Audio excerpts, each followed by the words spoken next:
Assalamualaikum warahmatullahi wabarakatuh. Bismillahirrahmanirrahim. Alhamdulillahi rabbil alamin. Allahumma salli ala Muhammad. Amma ba'd. Terlebih dahulu saya nak bagi tahu saya terpaksa pakai baju yang macam ni sebab saya tak boleh pakai baju yang ada lengan disebabkan bau saya masih sakit lagi. Kepada ahli channel saya minta maaf sebab beberapa hari lagi baru saya akan buat video untuk ahli-ahli yang telah menyertai channel saya. Dan saya ucapkan terima kasih kepada semua yang telah memberi sumbangan kepada saya. Saya amat-amat menghargai dan terharu dengan sumbangan yang anda telah berikan. Saya benar-benar tak sangka. Wallahi saya tak sangka. Okey, kita masuk dalam bab move and mover ni. Ataupun penggerak yang tak bergerak yang diguna pakai oleh ulama Asy'ariyah. Ramai yang tak tahu pun kata Asy'ariyah menggunakan konsep ni. Sebenarnya Asy'ariyah mutakallimin ataupun Asy'ariyah Ahlul Kalam memang menggunakan konsep ni. Sebab tu mereka sebut Allah ni tak di luar alam, tak di dalam alam. Allah ni bukan bergerak, bukan duduk diam. Sebab apa? Kalau bergerak makhluk, kalau diam pun makhluk. Dia kata ini adalah konsep falsafah Yunani pagan. Jadi kepada mana-mana Asy'ariyah nak membantah hal ni, kita boleh dialog. Akidah yang anda bawa adalah akidah yang bukan daripada Islam. Hari ini saya tak mau membantah lagi. Saya cuma nak menunjukkan perbezaan, perbandingan antara akidah penggerak yang tak bergerak dengan Allah Ta'ala. Dua-dua berbeza. Terlebih dahulu saya nak beritahu. Penggerak yang tak bergerak ni, apa dia? Apa yang saya faham? Penggerak tak bergerak adalah, dia adalah sesuatu yang memikirkan diri dia sendiri. Kat sini dah berbeza dah dengan konsep Allah. Dia memikirkan diri dia sendiri, dia memikir kesempurnaan dia sendiri, lalu diikuti oleh makhluk-makhluk yang ada di sekeliling dia termasuk kita. Maksud dia apa? Secara mudahnya, dia memasukkan seperti matahari. Ni saya ibaratkan saja. Ibarat matahari dengan tumbuhan. Tumbuhan sentiasa mencari-cari matahari di waktu pagi. Penggerak yang tak bergerak macam ni lah. Dia memikirkan kesempurnaan diri dia, lalu kita pun berfikir untuk mencari kesempurnaan. Untuk nak jadi primordial. Sebab tu, akidah yang macam ni memang saya bantah. Sebab bila saya dah baca dalam kitab ni diterjemahkan oleh University Oxford. Bila kita dah baca, cuba tengok pada muka surat 288 tu. Kat situ. Nanti boleh tahulah penjelasan move and mover tu. Di sini saya nak katakan bahawa akidah umat Islam, tak kiralah dia Salafiyah kah, Asy'ariyah Mutaqaddimin kah, ataupun Maturidi Khurasan kah, mereka berbeza dengan Asy'ariyah Mutakallimin dan juga Maturidi Bukhara. Akidah Asy'ariyah Mutakallimin dengan Maturidi Bukhara adalah akidah kalaf. Akidah yang bercampur dengan Ahlul Kalam. Sementara Asy'ariyah Mutaqaddimin dengan Maturidi Khurasan, mereka masih lagi di atas jalan salaf. Sebab tu aku selalu duk sebut kat geng-geng yang mengaku Asy'ariyah Maturidi ni. Hampa mengaku Asy'ariyah Maturidi, adakah hampa dah baca kitab-kitab daripada Asy'ariyah dan juga Maturidi? Jangan sekadar klaim kami Asy'ariyah Maturidi. Tak guna. Sama dengan orang mengaku Islam, tak baca Quran, tak baca hadis. Islam apa? Hang tahu ke apa yang ada dalam Islam kalau hang tak baca Quran? Hang tahu ke sunnah Nabi kalau hang tak baca hadis? Kita bukan nak suruh baca gedegum ke semua, tapi hari-hari kita membaca walaupun sikit. Sebab tu bila orang tanya, Hadi, hang boleh baca sampai habis ke? Memang aku baca tak habis, tapi aku sentiasa membaca. Macam tu juga orang mengaku Asy'ariyah Maturidi. Aku tanya hampa, kita Imam Abu Hasan Asy'ari dah baca belum? Itu paling awal sekali. Jangan kata Imam Abu Hasan Asy'ari, kita Imam Ghazali pun hampa tak baca. Tapi hampa mengaku, kami lah tasawuf Ghazali. Tasawuf Imam Ghazali dengan apa yang hampa bawa bertentangan lah. Kita pegang sifat Nur Muhammad, tasawuf Imam Ghazali, kepala otak hampa. Imam Ghazali menentang ajaran Nur Muhammad. Macam mana hampa boleh klaim hampa bawa ajaran Nur Muhammad di atas jalan Imam Ghazali? Takkah ini satu yang merepet? Kita tengok perbandingan antara move and mover dengan sifat Allah Ta'ala. Sebab tu aku bantah Asy'ariyah Mutakallimin. yang mengatakan Allah tu adalah penggerak yang tak bergerak. Allah tu tak di luar, tak di dalam. Mana ajaran tu? Sebab tu aku bantah yang mengatakan Allah tu penggerak yang tak bergerak. Sebab hampa dah ambil sifat falsafah Yunani pagan, hampa letak pada Allah Ta'ala. Betul-betul jahat nama ni. Orang kampung dia tak tahu, dia pergi baca kitab kuning je. Oh betul lah Allah Ta'ala penggerak yang tak bergerak. Imam Al-Baqilani sebut dalam kitab dia. Memanglah betul. Tapi hampa kena ingat, Imam Al-Baqilani lalas sekali dia balik kepada salaf. Mula-mula kita tengok atas tu aspek dia move and mover daripada Aristotle dan sifat Allah Subhanahu Wa Ta'ala. Kita tengok yang pertama, asal konsep dia daripada falsafah Yunani. Tapi sifat Allah ni ada di dalam wahyu, yakni Al-Quran. Sebab tu aku menentang benda-benda yang macam ni. Memang aku bodoh, tapi aku tahu. Sebab bila aku baca, aku jadi sakit hati tau. Bawa ajaran falsafah Yunani pagan, kemudian bungkus sebagai Islam. Inilah Asy'ariyah punya pun. Imam Abu Hasan Asy'ari tak mengajak benda macam ni. Kita tengok lagi. Sifat gerak. Falsafah Yunani kata, sifat move and mover tu, seolah-olah Tuhan tu, dia tak bergerak. Hanya menyebabkan gerakan pasif. Maksud dia tak bergerak, tapi dia membuatkan di sekeliling dia tu bergerak, mengikuti dia. Penggerak yang tak bergerak, dia tak bergerak, tapi dia membuatkan di sekeliling dia bergerak. Beza dengan Allah Ta'ala sama sekali. Allah Ta'ala tu berkuasa, berkehendak dan bertindak secara aktif. Esok aku akan bantah. Hari ni aku baru tunjuk sifat saja. Kita tengok lagi. Hubungan dengan makhluk. Move and mover ni, dia tak peduli dengan makhluk. Dia kira dia lah. Dia kira kesempurnaan diri dia. Makhluk dia tak peduli. Berbeza dengan Allah Ta'ala. Allah ni dia maha mengetahui, maha penyayang, sentiasa terlibat dengan urusan makhluk. Contohnya bila kita baca Fatihah di dalam solat, setiap satu ayat Allah Ta'ala jawab perkataan kita.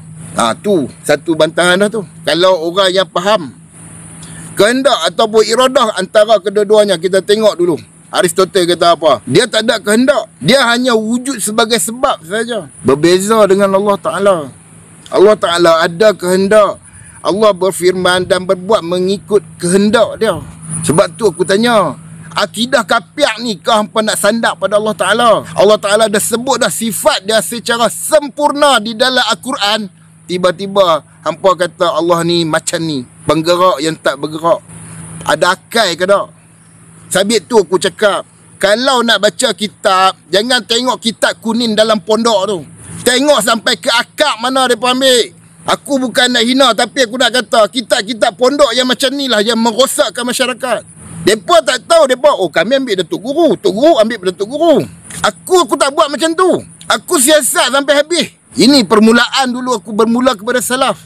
Bila aku cari, mai tipu. Bila aku cari, tipu. Bila aku cari tipu, aku tinggal aliran tu. Dan bila aku tahu kaedah macam mana nak cari akidah yang sebenar, aku tinggalkan ke semua. Bila aku nak mempercayai sesuatu tu, aku akan cari sampai ke akar. Betul ke akidah ni akidah Islam? Kalau sampai ke akar, pergi kepada falsafah Yunani pagan, memang aku lawan lah. Takkan aku nak tengok bangsa aku dengan orang yang seagama dengan aku terjun pi pegang akidah falsafah Yunani pagan. Lama dah aku duk marah benda-benda macam ni, aku simpan je. Sekarang bila aku ada peluang untuk buka, memang aku bubuh terus ya. Ilmu. Dah tengok. Aristotle kata dia tak tahu tentang makhluk. Tak tahu makhluk buat apa, tak tahu dia dia lah. Tetapi Allah maha mengetahui tiap sesuatu. Zahir ke, batin ke, di mulut ke, di hati ke, semua Allah Ta'ala tahu. Move and mover tak tahu apa pun. Macam mana apa boleh kata Allah tu penggerak yang tak bergerak? Kita tengok lagi. Cinta dan rahmat. Dia tak ada cinta, dia tak ada rahmat yang kata move and mover ni. Tapi Allah Ta'ala awal-awal baca Quran, Bismillahirrahmanirrahim. Maha pengasih, maha penyayang. Kalam. Kalam ni lah yang jadi masalah ni. Dia tak berkata-kata, tapi Allah berkata-kata. Benda ni, yang kata move and mover ni, berkata-kata pun tak. Berbeza dengan Allah Ta'ala berkalam. Bak kalam pun aku akan bantah hampa lagi tau. Sifat konsep Tuhan yang statik dan abstrak. Dia ikut dia lah. Macam mana nak bentuk dia punya pasal lah. Dia tak bergerak. Dia duduk statik. Statik tu tak bergerak. Dia duduk diam macam tu je. Tapi dia boleh menggerakkan yang sekeliling. Itu yang dikatakan penggerak yang tak bergerak. Itulah yang dimasukkan ke dalam Asy'ariyah Mutakallimin. Asy'ariyah. Ni, kepada budak-budak Asy'ariyah. Asy'ariyah lah sangat nampak tu. Akidah sendiri pun tak kenal. Tak usah sembang Asy'ariyah lah aku kata. Ambil 2-3 patah perkataan daripada Tok Guru. Oh, kita Asy'ariyah. Baca dulu. Sebab tu aku kata jangan ikut Tok Guru. Baca dulu. Yang mana tak faham baru pergi rujuk. Kalau dia kantoi, tinggalkan Tok Guru tu. Bila kita ajak baca, oh, mereka pandai pada Tok Guru. Oh, mereka belajar dengan setan. Tu hadis palsu lah. Baca kalau belajar dengan setan tu hadis palsu. Sedangkan Allah Ta'ala turunkan Al-Quran, perkataan yang pertama diulang oleh Jibril sebanyak 3 kali. Bacalah. Allah Ta'ala suruh baca 3 kali. Makna kata memang betul-betul Allah Ta'ala suruh baca. Mana akidah yang kata membaca tu setan mengajar. Itu setan sendiri yang ajar. Dia tak bagi orang membaca. Wahal Allah Ta'ala suruh membaca. Tengok lagi. Last sekali. Tujuan makhluk. Makhluk bergerak kerana ingin menyempurnai kesempurnaannya. Aku dah sebut tadi. Dia sebut dia kira diri dia tu sempurna. Makhluk ikut dia macam mana pokok mengikuti matahari. Tapi Tuhan tak. Makhluk dicipta untuk beribadah dan diuji oleh Allah. Kepada yang bangga mengaku Asy'ariyah, mengaku Tok Guru Asy'ariyah, apa yang sebenarnya hampa nak bagi pada mengikut? Bawa ajaran sesat. Tuhan tu bergerak pun bukan, tak bergerak pun bukan. Itulah falsafah Yunani pagan. Sama seperti mover, unmove. Penggerak yang tak bergerak. Dia bagi makhluk bergerak, tapi dia tak bergerak macam tokong. Kepada budak-budak Asy'ariyah, hampa faham tak apa yang aku nak abang ni?